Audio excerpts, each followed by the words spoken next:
हरे कृष्णा। तो हम देखते थे कि कीर्तन करने के लिए लोग एकदम मानो पागल हो जाते थे। इसलिए कि मेरा कीर्तन लोग सुनेगा, प्रतिष्ठा होगी। इसलिए कथा के लिए भी ऐसे ही होते हैं लोग, नहीं समझे? कथा करने के लिए भी पागल हो जाते हैं।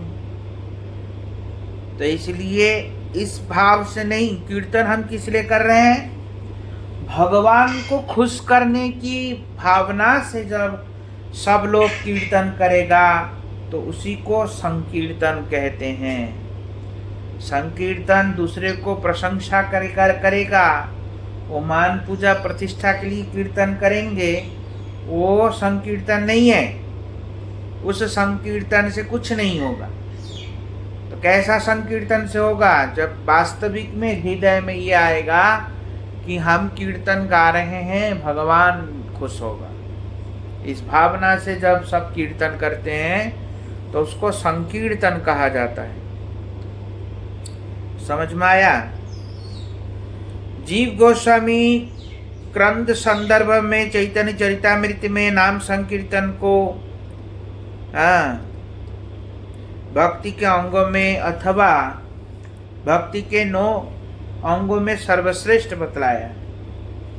चैतन्य चरितामृत में बताया भक्ति के सर्वश्रेष्ठ है अंग नाम संकीर्तन। बता रहे हैं भजनेर मध्य श्रेष्ठ नवविध भक्ति, कृष्ण प्रेम कृष्ण दिते धरे महाशक्ति। तार मध्य सर्वश्रेष्ठ नाम संकीर्तन, निरपराधे नाम कैले पाए प्रेम धन। बोलते निरपराधे नाम ले ले पाए प्रेम धन।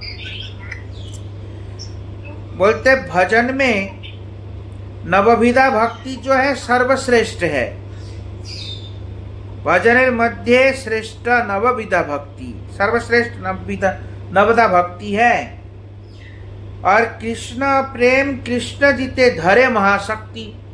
कृष्ण प्रेम और कृष्ण को देने में महाशक्ति धारण करती हैं नवदा भक्ति जो है। पर उन सब के बीच में नाम संकीर्तन जो है वो सर्वश्रेष्ठ है। बोलते तार मध्य सर्वश्रेष्ठ नाम संकीर्तन। नाम संकीर्तन सर्वश्रेष्ठ है। और निरपराध होकर के नाम करने से प्रेम धन प्राप्त होता है, भगवत प्रेम प्राप्त होता है। भगवत प्रेम किसको कहते हैं? भगवान का प्रेम प्राप्त होगा। भगवान का प्रेम क्या है? भगवान का प्रेम है श्रीमती राधा रानी। भगवान का प्रेम क्या है? श्रीमती राधा रानी। और राधा रानी की चरणों की परिचारिया प्राप्त होना ही भगवत प्रेम प्राप्त होना। आया समझ? है राधा रानी की परिचारिया सेवा प्राप्त होना ही भगवत प्रेम प्राप्त होना है। क्या समझ में आया? तो इसलिए वो कैसे करने से होगा? निरपराध होकर के करने से होगा। वो कैसे होगा? निरपराध होके। तो इसलिए नाम संकीर्तन कैसे करना चाहिए? भगवान को खुश करने के लिए करना चाहिए। इसलिए विशेषतः कलियुग में नाम संकीर्तन ही एकमात्र सर्वोत्तम धर्म है। श्री जीव गोस्वामी ने कहा है कि कलियुग में यदि किसी दूसरे भक्ति के अंगों का अनुष्ठान करना भी हो तो उसमें भी श्री नाम संकीर्तन का संयोग होना चाहिए। अगर कलियुग में कोई अड़चन भी करे, कोई परिक्रमा करे, पाद सेवनम, कोई दास भक्ति करे, कोई सख्य भक्ति करे, या कोई वंदना करे, कुछ भी करे, तो उन सब में नाम संकीर्तन होना चाहिए। समझ में आ रहा है? उन सब में क्या होना चाहिए? नाम संकीर्तन, जैसे अंदर भगवान का अर्चन कर रहे हैं तो बाहर से नाम संकीर्तन होना चाहिए। तो नाम संकीर्तन से सब कुछ होता है। तो इसलिए कह रहे हैं नाम संकीर्तन तो सब नवदा भक्ति में सब जगह में नाम संकीर्तन होना चाहिए। इसी प्रकार कह रहे हैं। ये किसका आवाज आ रहा है इतना?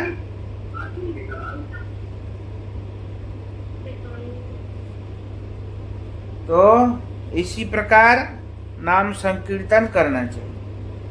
भगवान का मंत्र उच्चारण करना ही जप कहलाता है। जप किसको कहते हैं? भगवान के मंत्र उच्चारण करना। यह उच्चारण 3 प्रकार के होते हैं। भगवान का जप माला में नाम उच्चारण करना 3 प्रकार के होते हैं। कैसे कैसे?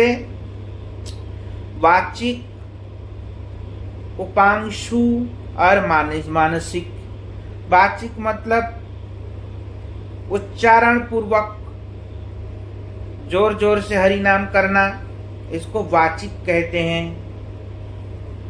और उपांशु मतलब मध्य में धीरे धीरे केवल होंठ हिला हिला के हरि नाम करना, थोड़े थोड़े शब्दों में, उसको उपांशु कहते हैं। और मानसिक मतलब मन मन में भगवान का नाम लेना, ये होता है। मंत्र चिंतन की मानसिक जप है, इसको मानसिक जप कहा जाता है। श्रीमद् भागवत आदि शास्त्रों में, षड गोस्वामी के रचित ग्रंथों में साधक के लिए उपयोगी श्री गुरु चैतन्य महाप्रभु, नित्यानंद प्रभु, श्रीमती राधिका, श्री वृंदावन धाम, श्री नवद्वीप धाम, श्री गिरिराज गोवर्धन, यमुना, राधा कुंड, श्याम कुंड आदि के प्रार्थना मूलक बहुत से स्तव स्तुति है। क्या कह रहे हैं? राधा कुंड का प्रार्थना मूलक स्तव है, गोवर्धन का प्रार्थना मूलक स्तव है, श्रीमती राधा रानी का प्रार्थना मूलक स्तव है। तो उन सबको क्या करना चाहिए? साधक को प्रीतिपूर्वक उनका पाठ करेंगे। साधक प्रीतिपूर्वक उन सब का पाठ करना चाहिए। भगवत अर्पित भोज्य पेय पदार्थ को महाप्रसाद कहते हैं। भगवत अर्पित भोज्य पेय पदार्थ को महाप्रसाद कहा जाता है। भक्तों के लिए महाप्रसाद का सेवन करना ही कर्तव्य है। जो भक्त है, विशेष करके जिनको हरि नाम गोपाल मंत्र प्राप्त हो चुका है, वो लोग महाप्रसाद छोड़ के कुछ नहीं खाएंगे बाहर का इधर उधर। समझ में आया? बाहर का हम पानी भी नहीं पीते हैं। पानी भी पीते हैं तो भी भगवत भोग अर्पित पानी होना चाहिए। इसलिए हम लोग गले में कंठी पहने हैं ना, पानी पीते हैं, प्रणाम करके पानी पी लो। समझ में आया? बाहर जाते हैं तो इसलिए कंठी धारण करते हैं। तो इसलिए कह रहे हैं प्रसाद, सब कुछ भगवत प्रसाद अर्पित होना चाहिए। और महाप्रसाद है। मुझे आपने जो ये प्रार्थना मूलक जो बताए थे अभी, श्रीमती राधिका रानी, चैतन्य महाप्रभु और नित्यानंद महाप्रभु, वृंदावन धाम, गिरिराज गोवर्धन, एक यमुना जी बताई थी गुरु जी। हाँ, यमुना जी।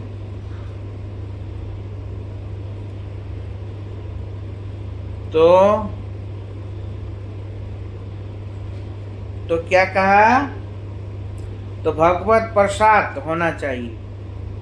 और भगवत प्रसाद सेवन से अनायास ही अनर्थ दूर हो जाते हैं। भगवान का प्रसाद सेवन करने से अनायास ही अनर्थ दूर होता है। पर हम लोग अभी तो भगवान का प्रसाद सेवा नहीं करते। हम तो भगवान के प्रसाद को भी भोग करते हैं, भोग नहीं करते,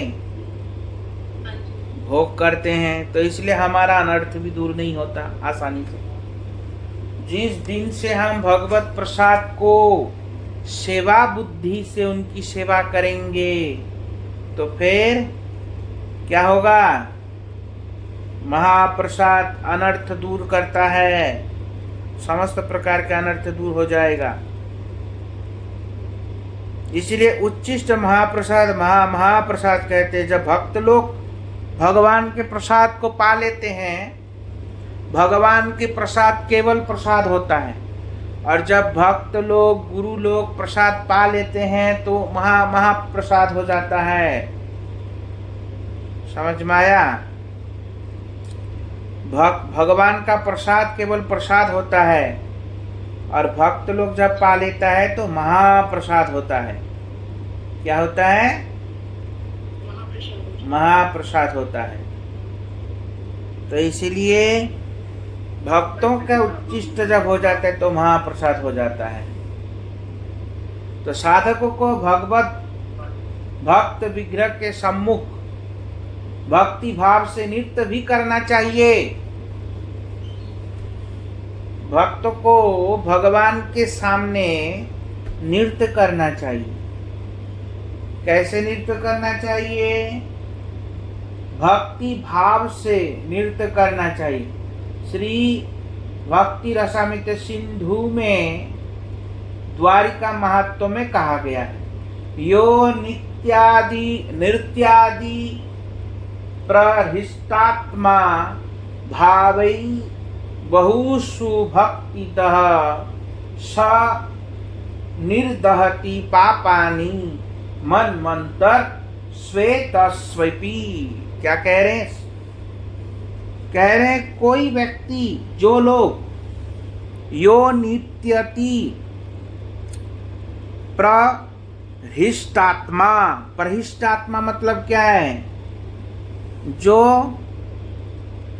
आनंदित मन से, प्रहिष्टात्मा मतलब आनंदित मन से बहुत प्रकार से भावई बहुषु भक्तितः, बहुत प्रकार से भाव भक्ति के साथ नृत्य करते हैं।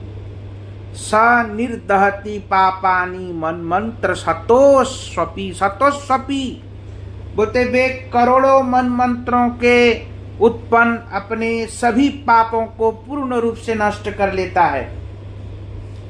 करोड़ों मन मंत्र में मतलब हम लोग तो बहुत काल से है ना, अभी से थोड़ी हैं। जब से कृष्ण है तब से हम कृष्ण भूली सही जीव अनादि बहिर्मुख। हम कब से बहिर्मुख है कोई पता नहीं है। तो हम जब से बहिर्मुख है पर हमको भगवत प्राप्ति नहीं हुआ और हम ये संसार में भटक रहे हैं। तो इसलिए कह रहे हैं जो व्यक्ति ऐसे कृष्ण के सामने बड़े भावित होकर के नृत्य करता है तो उसका क्या होता है? बोलते हैं करोड़ों मन मंत्रों के जो उसके एकत्रित पाप है वो पाप भी नष्ट हो जाता है अगर कोई भगवान के सामने भाव से नृत्य करता है। किस भाव से? जगत को दिखाने के लिए नहीं, मेरे प्रभु प्रसन्न होंगे इस भाव से, मेरे भगवान मेरे नृत्य को देख के प्रसन्न होगा इस भाव से। तो इस भाव से अगर कोई भगवान के सामने नृत्य करता है तो क्या होता है? बोलते उसका अनंत करोड़ों मन मंत्र का पाप नष्ट हो जाता है। हाँ, दंडवत प्रणाम कैसे करना चाहिए? भगवत विग्रह को बाएं और रख करके दंडवत प्रणाम करना चाहिए। गुरु के सामने रख के प्रणाम करना चाहिए। हाँ, पृथ्वी पर गिरकर दोनों हाथ सामने की ओर साष्टांग दंडवत प्रणाम करना चाहिए। पृथ्वी के ऊपर गिर के दोनों हाथ को सामने की ओर रख के हाथ जोड़ के दंडवत करना चाहिए, साष्टांग दंडवत प्रणाम करना चाहिए, जिसमें दोनों हाथ, दोनों चरण, दोनों घुटने, वक्षस्थल, मस्तक और दृष्टि, मन और वाक्य, इन अष्ट अंगों के द्वारा प्रणाम को साष्टांग कहा जाता है। समझ में आया? या अष्टांग प्रणाम कहा जाता है, साष्टांग या अष्टांग प्रणाम कहा जाता है। और फिर क्या कहते हैं? पंचांग, अर्थात दोनों घुटनों, दोनों बाहु और मस्तक, इसको प्रणाम करने से इसको पंचांग प्रणाम कहते हैं। पंचांग प्रणाम कैसे होता है? दोनों घुटने टिकते हैं जमीन में, मस्तक टिकते हैं दोनों हाथ, तो उसको क्या कहते हैं? पंचांग। मतलब हमारे पंचांग टिकते हैं जमीन में, इसलिए उसको पंचांग प्रणाम कहा जाता है।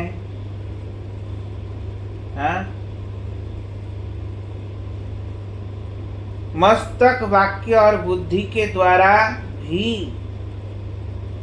प्रणाम की विधि है। मस्तक, वाक्य और बुद्धि के द्वारा भी प्रणाम की विधि है।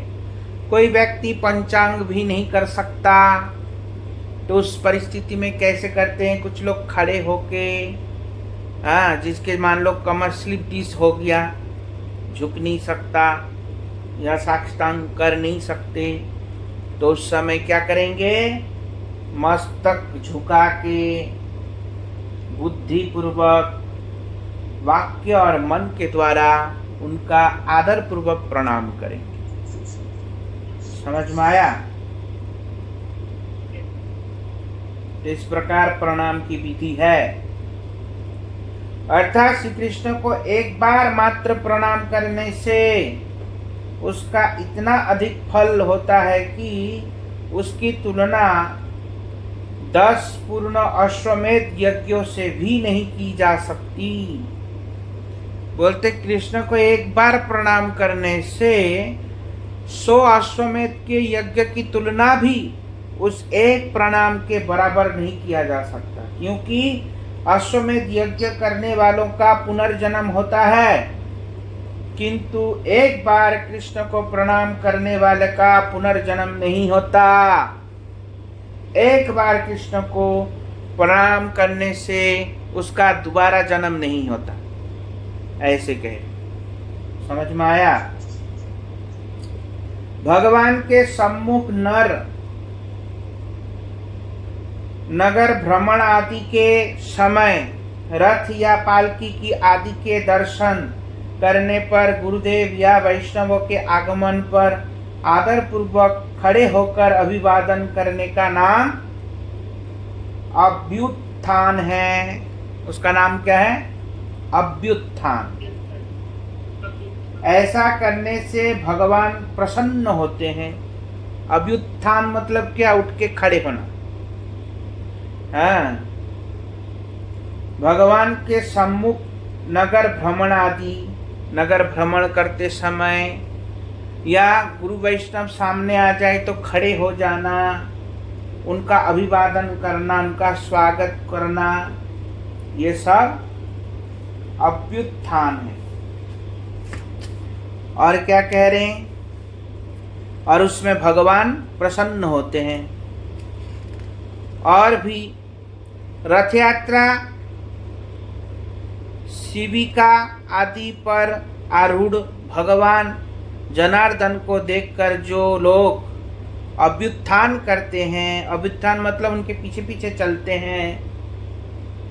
जैसे रथ यात्रा हो रही है और भगवान के पीछे पीछे चल रहे हैं, तो फिर क्या होता है? उसको भी अभ्युत्थान कहते हैं। अभ्युत्थान, भ्युत्थान। नहीं समझे? श्री भगवान की रथ यात्रा नगर भ्रमण के समय उनके पीछे, पास में या आगे श्रद्धा पूर्वक चलने का अनुगमन करने से अनुव्राज्या कहते हैं। भगवान के साथ या उनके साथ साथ या उनके पीछे पीछे या उनको देख देख के जो चलते हैं उसको अनुव्राज्य कहते हैं। अनुव्राज्य मतलब उनके साथ साथ चलना, अनुव्राज्य कहते हैं। गुरु वैष्णवों के गमन आगमन के समय उनकी अनुव्राज्य भी होनी चाहिए। गुरु जी के सामने भी गुरु जी के पीछे पीछे चलना चाहिए। गुरु वैष्णव के सामने पीछे पीछे चलना चाहिए, उसको भी अनुव्रज्य कहते हैं। यदि चंडाल भी भगवान के रथ आदि के पीछे या बगल में भ्रमण करते हैं तो वे विष्णु के समान पूज्य हो जाते हैं। यदि कोई चंडाल व्यक्ति भी है, हाँ, अगर वो व्यक्ति भी भगवान के साथ साथ चलता है या उनके पीछे पीछे चलते हैं तो वो साधारण नहीं रहता, वो भी विष्णु के समान पूज्य बन जाता है, भले ही से चंडाल क्यों ना हो। श्री भगवान के श्री मंदिर में गमन करना, उनके दर्शन, प्रणाम, स्तव, स्तुति इत्यादि के द्वारा अभिवादन करना चाहिए। भगवान के मंदिर में कोई व्यक्ति जाए तो क्या करना चाहिए? भगवान का स्तव स्तुति करना चाहिए, भगवान को प्रणाम करना चाहिए और उनका अभिवादन करना चाहिए। नहीं समझ में आया? और क्या कह रहे हैं? श्री भगवान मंदिर उनकी लीला स्थली, तुलसी, गिरिराज आदि को अपनी दाहिनी ओर रखकर परिक्रमा करनी चाहिए। भगवत मंदिर उनकी लीला स्थली, तुलसी, गिरिराज आदि को अपनी दाहिनी ओर रख करके प्रणाम करना चाहिए, परिक्रमा करना चाहिए। परिक्रमा कैसे करना चाहिए?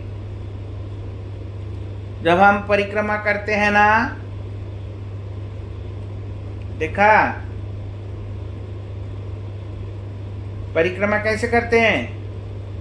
दाएं तरफ से परिक्रमा करते हैं ना। हाँ, तो ऐसे कह रहे दाहिने और परिक्रमा करना चाहिए, बाएं और परिक्रमा नहीं होता, उल्टा होता है वो। दाहिने तरफ परिक्रमा करना चाहिए। समझ में आया? भगवान को दाएं तरफ रख के परिक्रमा होता है। जो श्री विष्णु की प्रदक्षिणा कर पुनः पुनः परिक्रमा करते हैं, उनका वह आवर्तन, घूमना, आवर्तन मतलब घूमना, अंतिम घूमना है, क्योंकि उनका संसार में पुनः लौटना नहीं होगा। जो व्यक्ति भगवान विष्णु के परिक्रमा या तुलसी की परिक्रमा रोज प्रतिदिन करता है, वो पुनः इस संसार में कभी भी नहीं आएगा, आवागमन नहीं होगा। हाँ, विष्णु प्रदक्षिणी कुर्वन् यस्तत्रार प्रदर्तते पुनः देवान् वर्तनम तस्य पुनर्वर्तते भवे। पुनर्वर्तते भवे, उसका पुनः ये जगत में आना नहीं होगा। समझ में आया? श्री भगवान का नाम, रूप, गुण, लीला आदि मन से चिंतन करना ही स्मरण है। स्मरण किसको कहते हैं? भगवान के नाम, रूप, गुण, लीलाओं को मन से चिंतन करने का नाम स्मरण है।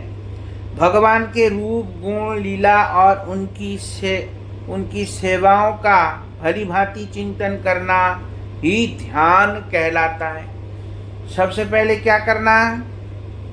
भगवान के रूप, गुण, लीला आदि का मन से चिंतन करने को नाम स्मरण कहते हैं। रूप, गुण, लीला आदि मन से चिंतन करने का नाम स्मरण है, और भगवान के रूप, गुण, लीला और उनकी सेवाओं की भली भांति चिंतन करने का नाम ध्यान है। भली भांति, भली भांति मतलब क्या है? पहले तो हो गया साधारण स्मरण। स्मरण मतलब ध्यान आया, वो स्मरण आया, याद आया, समझ में आया, वो साधारण हुआ। दूसरा है जो बहुत गाढ़ तरीके से एकदम ध्यान कर रहा है, होता है ना, पहले तो याद आता है, फिर हम लोग क्या करते हैं, ध्यान करते हैं, नहीं करते हैं।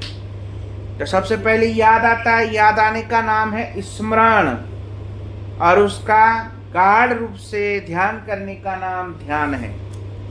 समझ में आया? चिंतन का नाम ध्यान कहलाता है। कृष्णदास से ही जीव का शुद्ध स्वरूप है। जीव का वास्तविक स्वरूप क्या है? जीवेर स्वरूप है कृष्ण नित्य कृष्ण दास। श्री कृष्ण के विमुख होने के कारण उसका वह शुद्ध स्वरूप माया के द्वारा आच्छादित हो जाता है।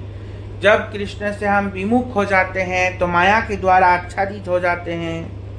सौभाग्यवश साधु संघ के द्वारा अपने युक्त स्वरूप को जानकर साधक मैं कृष्णदास हूँ सदा सर्वदा ऐसी भावना करनी चाहिए। मैं क्या हूँ? मैं अमुक घर के अमुक व्यक्ति के अमुक के घर वाली हूँ, ये सब ध्यान नहीं। मैं कौन हूँ? मैं कृष्ण के दास हूँ, ये हमेशा ध्यान रखेंगे। हाँ, मैं कृष्ण के दास हूँ, सदा सर्वदा ऐसी भावना करनी चाहिए।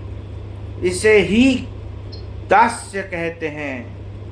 प्रारंभिक रूप में कर्मों का अर्पण और किंकर होना, यह दो प्रकार का दास्य होता है। श्री चैतन्य महाप्रभु जीव के शुद्ध स्वरूप तत्व के संबंध में कहा है। महाप्रभु कहते हैं, ना हम विप्र न च नरपतिर्वा नरपतिर्वैश्यो न शूद्रो न हम वर्णी न च गृहपतिर नो वनस्थो यतिर्वा किंतु प्रद्यन निखिल परमानंद पूर्णामृताब्धे गोपीर भर्तु पदकमलयोर दासनुदास। महाप्रभु कहते हैं, क्या कहते हैं? मैं ब्राह्मण नहीं हूँ, मैं क्षत्रिय नहीं हूँ, मैं शूद्र नहीं हूँ, मैं ब्रह्मचारी नहीं हूँ, मैं गृहस्थी नहीं हूँ, मैं वानप्रस्थी नहीं हूँ, मैं सन्यासी भी नहीं हूँ। मैं निखिल परमानंद से पूर्ण अमृत सागर गोपियों के प्राण प्रियतम श्री कृष्ण के चरण कमलों के दासों के दास। मैं कौन हूँ?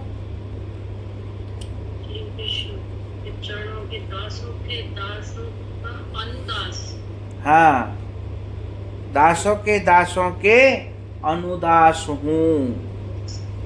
तो विश्वास और मैत्री भेद से सख्य दो प्रकार का होता है। द्रौपदी का श्री कृष्ण के प्रति ऐसा विश्वास है, श्री कृष्ण मेरी अवश्य ही रक्षा करेंगे। विश्वासमय सख्य भाव का उदाहरण है द्रौपदी।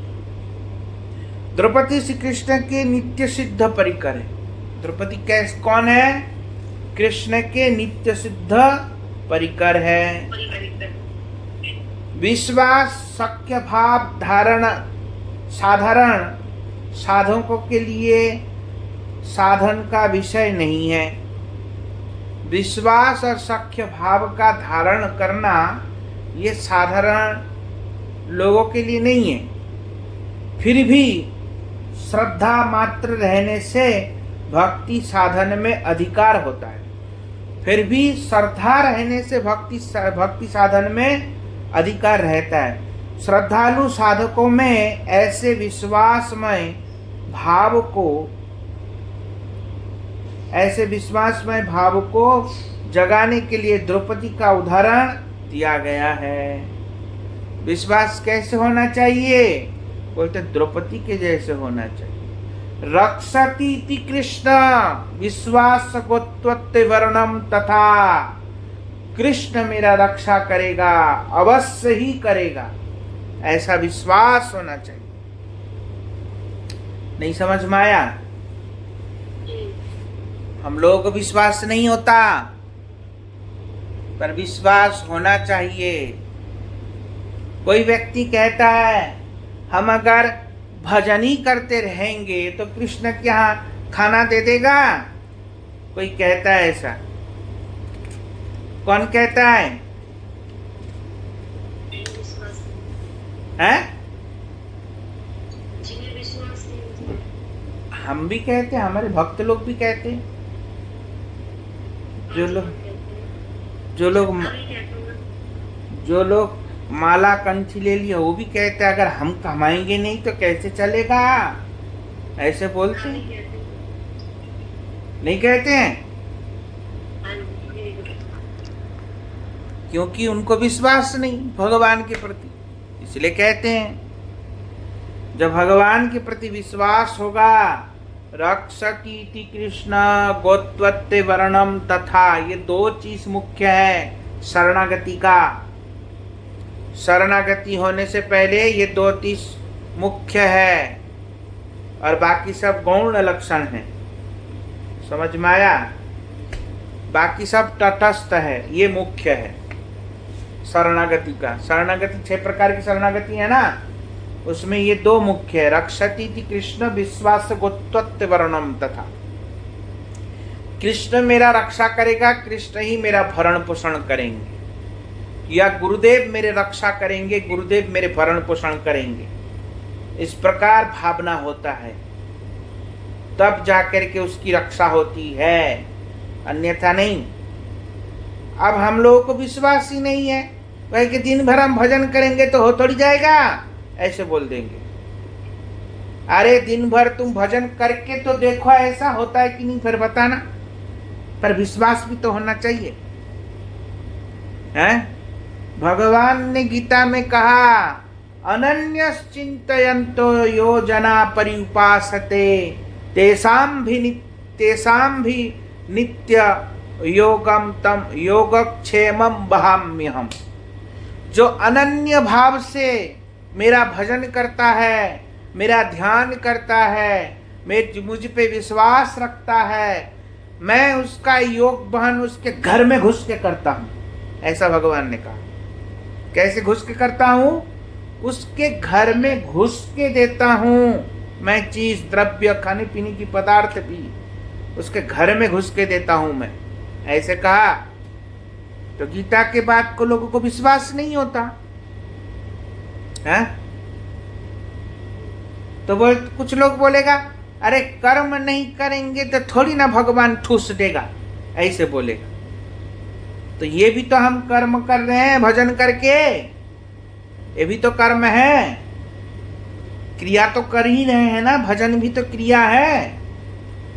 तो इसलिए नहीं कश्चित क्षणमपि जातु तिष्ठत् कर्म कृत, एक क्षण क्रिया किए बिना जिंदा नहीं रह पाएगा इंसान।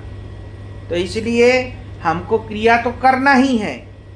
कार्यति ही अवसह कर्म सर्व प्रकृति जैर्गुणे, क्योंकि हम क्रिया करने के लिए अवश्य है। अवश्य मतलब हम विवश है, हम क्रिया करेंगे ही करेंगे। हम श्वास लिए बिना जिंदा रह पाएंगे क्या? बताओ, नहीं रह पाएंगे ना। तो श्वास लेना भी एक क्रिया है, शारीरिक क्रिया है, ये कर्म है शरीर का। तो शरीर का प्रत्येक एक कर्म किए बिना जिंदा नहीं रह सकते, इसलिए कर्म करना ही है। तो कैसा कर्म करो? बोलते सत्कर्म करो। सत्कर्म क्या है? सत कौन है? बोलते सत है भगवान, और कर्म मतलब भगवान का जो कर्म किया जाता है उसको सत्कर्म कहा जाता है। समझ में आया? सत कौन है? भगवान, और भगवान का जो कार्य किया जाता है उसको सत्कर्म कहते हैं। इसलिए कोई अगर ऐसा भावना करके बैठा रहे, उसको मिलेगा वहीं आकर के। समझ में आया?